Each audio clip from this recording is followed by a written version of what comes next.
Yeah, so I'm going to test the sea anchor, a 30-foot bolt, 3 times the length for the rope.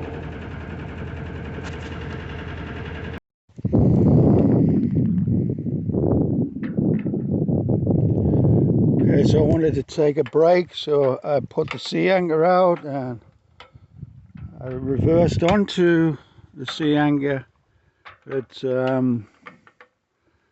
boat is spun round 180 degrees. I don't know if it's because there is not enough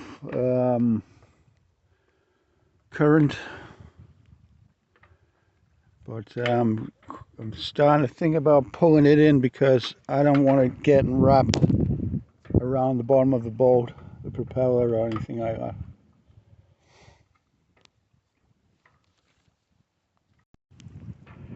So it's deployed, but in these conditions it's doing absolutely nothing to stabilize the boat really.